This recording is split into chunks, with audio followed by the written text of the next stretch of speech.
இது எப்பயும் ஞாபகத்தில் இருக்கணும். விவேகானந்த சுவாமிகள் சொல்றார், இருக்கிற மூட நம்பிக்கைகளிலேயே மிகப்பெரிய மூட நம்பிக்கை எது என்று சொன்னால் இந்த உடம்பை நான் என்று கருதுதல். இந்த உடம்பை நான் என்று கருதுதலினாலே என்னென்ன பிரச்சனை வருதுன்னா, இன்னைக்கு எல்லா பிரச்சனையும் அதனால வருது. நான் நினைக்கிறதுனால எனக்கு என்ன பதவி காணும், எனக்கு என்ன போஸ்ட் காணும். இந்த செல்ஃபி வந்ததுல என்ன பிரச்சனைன்னா, என்ன பார்த்து எடுத்துட்டே இருக்கான் பாட்டு. நான்றது யாருன்னு தெரியறதுக்கான முயற்சி இல்லை. உடம்பையே நான் என்று கருதுவதனாலே எல்லா பிரச்சனையும். ஏன் ஒரு பதவி வெறி, பண சண்டை, உலகத்துக்குள்ள சண்டை எல்லாம் மொத்தம். தயவு செய்து தப்பாக நினைக்காதீர்கள். நான் சொல்ல போறது அதிரடி செய்தியா கூட இருக்கலாம். அதிரடி செய்தி இல்லை, கஷ்டம். ஒரு 5 நட்சத்திர விடுதியில, உணவகத்தில் நாம் உலகத்திற்கு செய்கின்ற பாபம் 1000 மடங்கு ஒரு கிராமத்தில் இருக்கக்கூடிய ஒரு கிராமத்தவன் தன் வாழ்நாளில் செய்கிற சாதாரண விஷயம். அவன் உலகத்திற்கு சேவை செய்கிறான். நாம உலகத்தை பற்றி சிந்திக்கிறோம்னு பேர் வழியில் எல்லா பாவத்தையும் செய்யும். எல்லாம் பாவம். ஏன்னா இப்ப பாவம் புண்ணியம்னே எதுவும் தெரியல, நமக்கு ஒன்றும் தெரியல, எது பாவம்னே தெரியல. அருட்பிரகாச வள்ளலார் 43 பாவங்களை சொல்கிறார். 43, 1 இல்லை 2 இல்லை. எனதருமை சகோதரர்களே சகோதரிகளே, நல்லோர் மனத்தை நடுங்கச் செய்தேனோ, நட்டாற்றில் கையை நழுவ விட்டேனோ. அப்படி ஒண்ணு சொல்லிட்டே வர்றார். நான் ஒரு 5 மட்டும் சொல்றேன் பாருங்க. கன்றுக்கு பால் ஊட்டாது கட்டி வைத்தேனோ. மாடுக்கு அந்த குழந்தை கன்றுக்கு அந்த மடி இருக்கிறதே, அந்த 4 முலைகள், அதுல ஒண்ணு கொடுக்க கூடாம நானே அதை கட்டி வச்சுட்டு நான் பால் கறந்தேனா, அதெல்லாம் இப்ப பாவமே இல்லை. வள்ளலாருக்கு தெரியாது. மிஷின் போட்டு பால் கறக்கிறதே தெரியாது அவருக்கு. எல்லா மாட்டையும் மிஷின் போட்டு கறக்கிறான். நாம என்ன பண்ணோம்? மாடே வச்சுக்கல. வாங்க குடம் நிறைக்கும் வள்ளல் பெரும் பசுக்கள் நீங்காத செல்வம்னு சொன்னாலே ஆண்டாள், நாம் அந்த பிரச்சனைக்கே போல. ஏன்னா வளர்க்கிறதே நாய் தான், பசுவே வளர்க்கலையே. அதனாலதான புத்தகத்தில் பாடத்திட்டம் எங்க போய் நிக்கிறது பாருங்க. DOG talk, pet animal. அதுக்காக பெட் அனிமலுக்கான ஒரு ஷாப், கடை, அதுக்கு பிஸ்கெட், அதுக்கு ஷோ, அதுக்கு ஒரு லட்சக்கணக்கான கோடிக்கணக்கான ரூபாய்.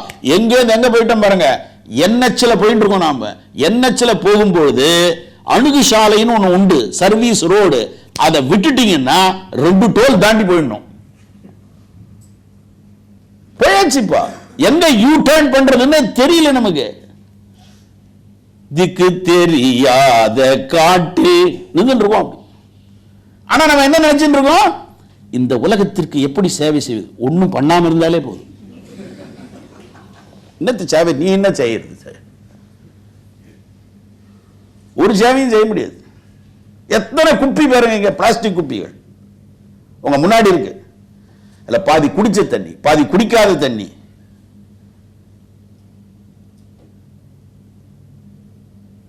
யோசனை பண்ணுங்க. எத்தனை உடைகள், எத்தனை உணவு விரயம். இதெல்லாம் சம்பிரதாயம், இதெல்லாம் சடங்கு. இதையெல்லாம் நாம் என்ன சொன்னோம்? இது என்ன, அது என்ன, எதுதான் என்ன, எதுதான் என்ன. ஒருத்தர் பதவி ஏற்கணும்னா, நான் இப்பொழுது பதவி ஏற்கிறேன், நான் தேர்தலில் வெற்றி பெற்று விட்டேன், நானே தான் இனிமேல் பிரதம மந்திரி, நானே தான் இனிமேல் உணவு மந்திரி சொல்ல வேண்டியதுதானே? இதுக்கு ஒரு ஆள் வழிமொழியணுமா? அப்ப சடங்கு தானே அது. ஒரு தலைவர் வரார், இவர் தலைவராக ஏற்கனவே முடிவு பண்ணிட்ட, அழைப்பதும் போட்டாச்சு, தலைவர்னு போட்டு தலைமைன்னு போட்டாச்சு. இவர் தலைமை ஏற்கும்படி நான் வழிமொழிகிறேன். இன்னொருத்த வரான், நான் அசடு வழிகிறேன். நீ என்னத்தை வழியிறது? நீ ஏற்கனவே போட்டு முடிவு பண்ணிட்டு என்ன சொல்றது? சடங்குன்னு வச்சுக்கல.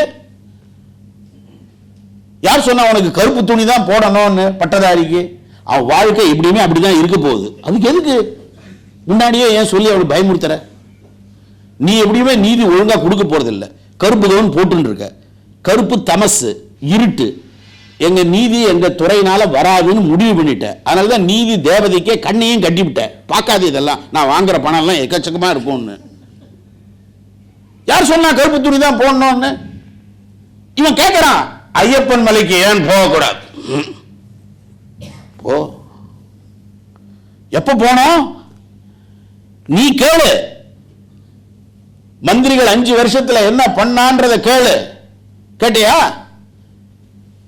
எதுக்கெல்லாம் கேட்கணுமோ கேட்கல. ஆனா நம்முடைய தர்மத்துக்கு மட்டும் கேட்கிறான். ஏன் இந்த சம்பிரதாயம்? எதுக்கு இப்படி போடணும்? ஏன் செய்யணும்? ஏன் செய்யணும்? அதனால் இதை பற்றி தெரிந்து கொள்வதற்காக இந்த உடம்பு இருக்கிறது, 7 பொருட்களினாலான உடம்பு இருக்கிறதே, இது யாக்கை, இது உள்ள நான் உட்கார்ந்து இருக்கேன். அதனாலதான் அவர் சொல்றார், பாவம் நம்ம பாவம் பண்ணிட்டே இருக்கோம். பாவம் செய்ய செய்ய செய்ய என்ன பாவம்? ஒண்ணுதான் சொன்னேன் நானு, கன்றுக்கு பால் ஊட்டாது கட்டி வைத்தேனோ.